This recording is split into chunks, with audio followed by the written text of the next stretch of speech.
Muy buenas tardes. Es un honor darles la bienvenida a esta plática educativa organizada por la Representación Regional Zona Norte de la Ciudad de México, del ISSSTE.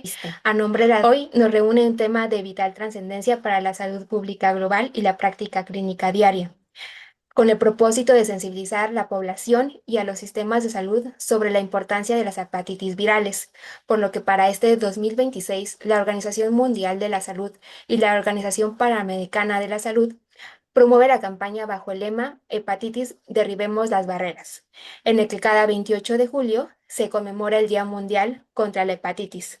Para abordar este tema, nos acompaña un destacado en la materia, el doctor Bruno Ali López Luis, médico internista e infectólogo por el Instituto Nacional de Ciencias Médicas y Nutrición Salvador Subirán, maestro en Ciencias Médicas por la Universidad Nacional Autónoma de México, miembro del Sistema Nacional de Investigadores, miembro vigente de la Sociedad de Enfermedades Infecciosas de América.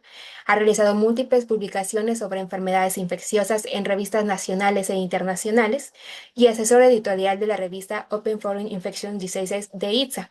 Actualmente se empeña como jefe del Servicio de Infectología Adultos del Centro Médico Nacional 20 de Noviembre ISSSTE. Doctor, muchas gracias por acompañarnos y darnos este espacio de intercambio. Para comenzar y ponernos en contexto, ¿cuál es la característica común que define a las hepatitis virales? Muchas gracias por la invitación. Es un importante tema que vamos a abordar como, de alguna manera, recalcando otra vez la importancia cada año pues, de hepatitis virales en general y de la carrera para su eliminación. Bien, respecto a tu primera pregunta, ahí podríamos señalar una característica muy particular de los virus, ¿no? Generalmente son cinco los más conocidos clínicamente, que han mostrado generar enfermedad en el humano.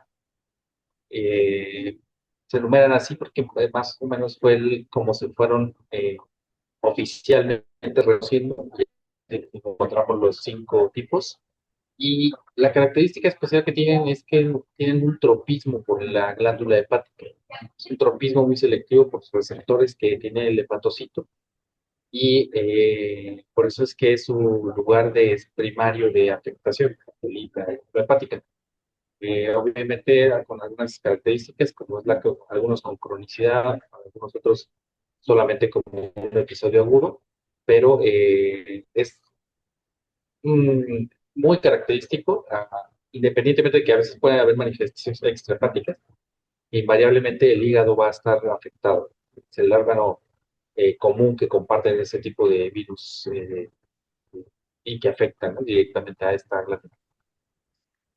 Como usted menciona que hay formas agudas y debido a esto pues hay unos principales desafíos para el control de las hepatitis en el que una gran proporción de las personas pues va a desconocer su condición. Entonces esto nos hace preguntarnos si existe una diferencia entre la forma aguda y la forma crónica y cuál de estos tipos, cinco tipos de virus que usted nos menciona puede desencadenar a una enfermedad crónica. Ok. Mm, Entonces, estos virus tienen capacidad de producir una infección aguda. Es decir, que podemos mantener o que el proceso infeccioso se mantenga menos de 6 meses y asociado a un conjunto de signos, síntomas y datos de laboratorio. Por ejemplo, como es la náuseas, vómito, ictericia, malestar general, fiebre de bajo grado, y en laboratorio vamos a encontrar elevación de transaminasas, elevación de bilirrubinas con un patrón predominante de necrosis hepatocelular. Esto quiere decir que vamos a encontrar un predominio de elevación de AST, ALT, y eso es lo que vamos a catalogar nosotros como agudo. Obviamente, por ejemplo, la hepatitis A es un virus caracterizado por dar hepatitis aguda. Eh, entonces, estamos hablando de que de un periodo de semanas, después del periodo de incubación, que a veces puede ser algo como un mes, puede darnos un cuadro de 2, 3 semanas de evolución de síntomas.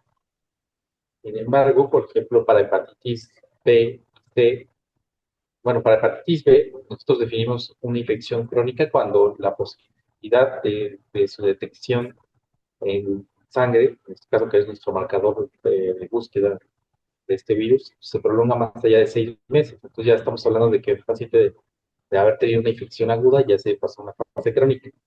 Y en el caso de la hepatitis C, en un buen porcentaje se hace crónico, eh, podemos hablar que hay un episodio de...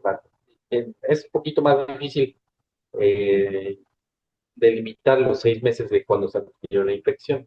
A veces muchos pacientes no tienen ningún síntoma.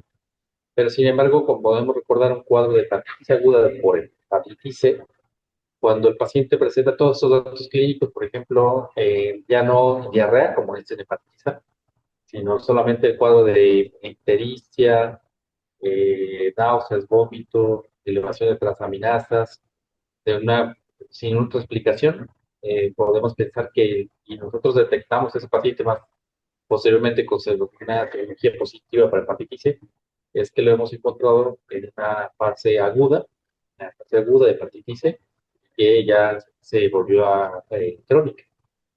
También se establece los 6 meses, pero hoy en hepatitis C, dado que no hay un marcador exacto que nos diga si ya se pasó de 6 meses o no, digamos, más que nada es súper ver al paciente si él recuerda un episodio agudo de estos síntomas y está en los primeros 6 meses, ¿no? Pero es Ok. así como lo podemos definir a grandes rasgos en cada virus, ¿no? Esa cuestión de la agudez o que ya se hacen crónicos, como lo es más comúnmente hepatitis B y C, donde, bueno, crónico también se puede hacer hepatitis E, por ejemplo, ¿no? Pero bajo ciertas circunstancias.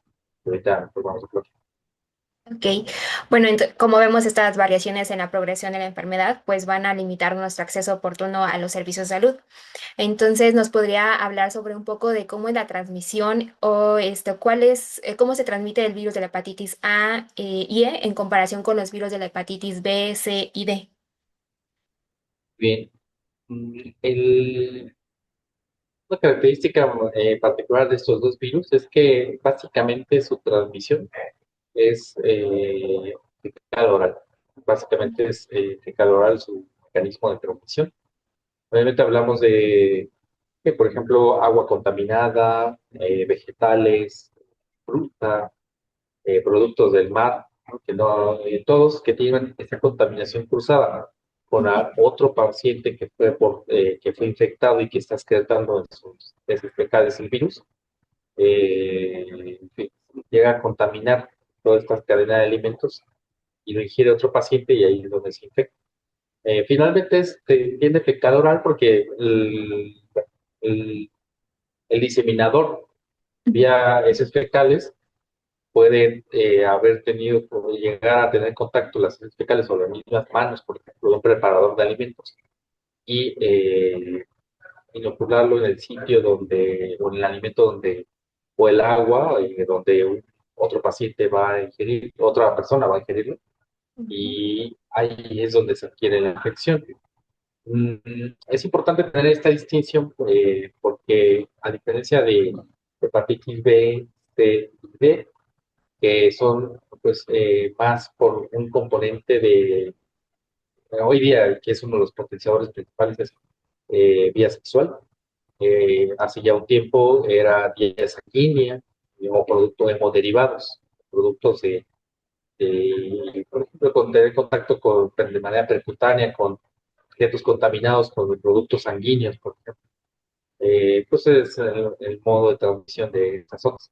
Pero sí es importante separarlos porque eh, aquí nos permite entender cuáles son las medidas de prevención de un grupo de infecciones de hepatitis virales y cómo es los métodos de prevención de otro. Ok. Entonces, ¿hay algunos factores o población de riesgo que puedan contraer algún tipo de hepatitis? Claro, por ejemplo, hablando de las que son de transmisión fecal oral como hepatitis A y E, eh, obviamente la adecuada higiene de manos es fundamental y adecuado urbanización eh, métodos de saneamiento básico, para la adecuada eliminación de excretas, la adecuada preparación de alimentos con en lavado de manos, adecuada cocción de la comida, desinfección o de alimentos que vienen, que no se tiene la posibilidad de, de, de freír, de hervir, calentar, como lo es a veces las verduras. Pero entonces toda esta cadena desde un adecuado manejo de excretas de primera instancia, para evitar contaminación cruzada con otros con alimentos. Y lo siguiente, el adecuado manejo de los mismos, es un principal método de prevención. Y por el otro lado, la hepatitis que se transmite por productos sanguíneos o vía sexual, pues adecuado tamizaje de los componentes sanguíneos que se van a donar, que ya hoy día es algo, una norma que se hizo de manera normada en nuestro país, en todo el mundo ya prácticamente. Y las medidas como, de prevención de infecciones de transmisión sexual, que es el uso de barreras con condón. Hoy, ese es uno de los principales métodos. No compartir agujas contaminadas, tatuajes o perforaciones en lugares establecidos con adecuado método de esterilización del material que se utiliza. Ese es el método correcto de prevención para hepatitis B, para hepatitis C y para hepatitis B. Eh, mm, este tipo de medidas, si ustedes a lo mejor lo han escuchado, va de la mano de hoy día por la gran aumento de la incidencia de transmisión vía sexual, tanto de hepatitis B como de hepatitis C. VIH comparte estos mecanismos de transmisión con ellos, con estos dos virus. Pero, por ejemplo, para el día de hoy ya tenemos una terapia preventiva ¿no? Para VIH, pero sin embargo para hepatitis C no la tenemos aún. Entonces, el uso de condón es ahorita la principal medida de prevención. Y hepatitis B, afortunadamente, pues hay vacunas. Hay vacunas que prácticamente toda la población debería estar inmunizada. Sabemos que en la medicina se ha actualizado, en esto hay tratamientos que también han evolucionado. Con la llegada de los antivirales de acción directa para el virus de hepatitis C, ¿cuáles son los esquemas pangenotípicos de primera línea que debemos conocer en la práctica clínica? Una combinación puede ser inhibidores de 5A, inhibidores de 5B, algunos inhibidores de proteasa.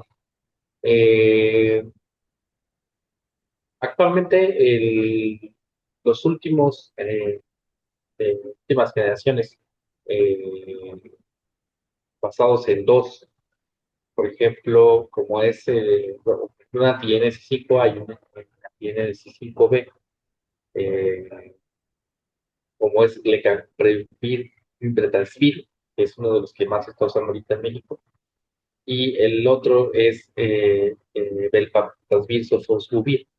Es uno de los dos básicos de tratamiento y que los dos tienen esa característica de prácticamente ser pangenotípicos. Hay algunos subtipos que tienen menos afinidad, pero a los de más interés en nuestro país, por ejemplo, que es uno, sus subtipos 1A, 1B, ha habido dos, ha habido tres, ha habido cuatro, el tipo 4 aquí en el país también, que era muy característico de otros países como Egipto y parte de Europa. Ahorita ya también se ha encontrado en nuestro país. Eh, Tienen una actividad excelente contra estos genotipos en nuestro país. Por eso esas son las dos mejores opciones que tenemos. Eh, un perfil de interacciones no de tan relevancia que contraindique su uso en muchos casos. Y la eficacia clínica, o sea, en qué porcentajes de alcanza la respuesta viral son sostenidas en pacientes con cirrosis o sin cirrosis, pues puede oscilar desde más de 85, más de 95%. Entonces, esas son las dos moléculas principales que estamos usando ahorita en nuestro país y han mostrado pues, prácticamente el equivalente a curación. ¿no? La Ok. respuesta viral sostenida, que es el equivalente a curación. Y estos son los que hoy día han dado la pauta para eh, tener en nuestras metas la erradicación de hepatitis C. Ok. Para finalizar, desde su experiencia, ¿qué acciones recomienda al personal de salud para disminuir las barreras de oportunidad de diagnóstico oportuno? Y en el caso de los pacientes, ¿qué acciones deberán realizar para su prevención? Bueno, obviamente cada tipo de hepatitis A pues tiene dados sus mecanismos de prevención, pues tiene ciertas medidas de prevención.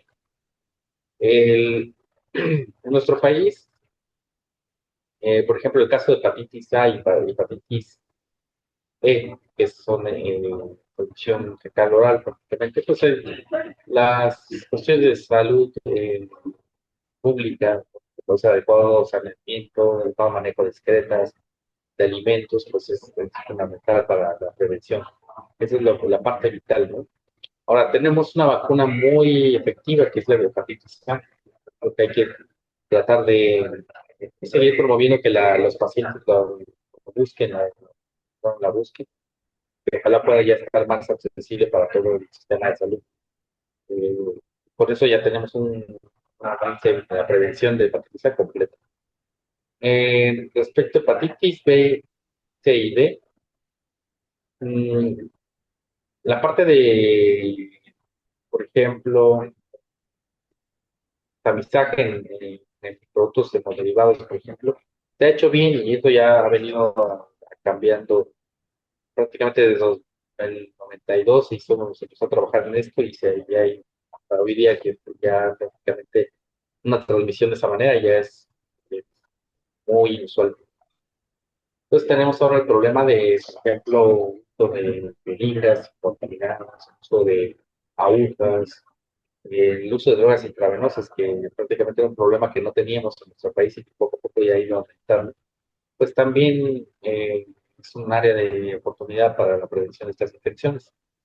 Y algo que a la par de la creciente pandemia de VIH también ha ido aumentando es la transmisión sexual de tanto hepatitis B como hepatitis C.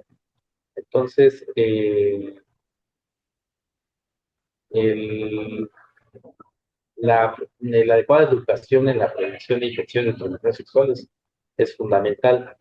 Por ejemplo, aquellos pacientes que tienen factores de riesgo de este tipo de adquisición, pues hay que promoverles la vacunación de hepatitis B, ¿no? Esa es su principal forma de prevención. Hay que corroborar si ya tiene inmunidad contra hepatitis B y si no, en tal caso, pues enviarlo a vacunación, este tipo de paciente que puede tener riesgo de este tipo de adquisición. Aquellos pacientes que viven con VIH pero que usan PrEP, ¿no? Hay que estimularles a seguir usando los métodos de barrera porque es la única forma de que puede prevenirse que adquiera hepatitis C. Entonces, y de la parte de nosotros, aparte de darle estas recomendaciones a los pacientes, pues buscar intencionadamente, ¿no? Si no encontramos casos de hepatitis C, en este caso, que son tratables totalmente, pues vamos a perder casos, ¿no? Un caso que no tratas es un caso que igual puede seguir infectando personas, sigue diseminando la infección. Entonces, lo primero es diagnosticar al paciente para poder tratarlo y llegarlo a respuesta viral sostenida en el caso de hepatitis C. Entonces, tenemos que prácticamente pacientes con factores de riesgo, hay que de manera incluso anual ofrecerles el tamizaje.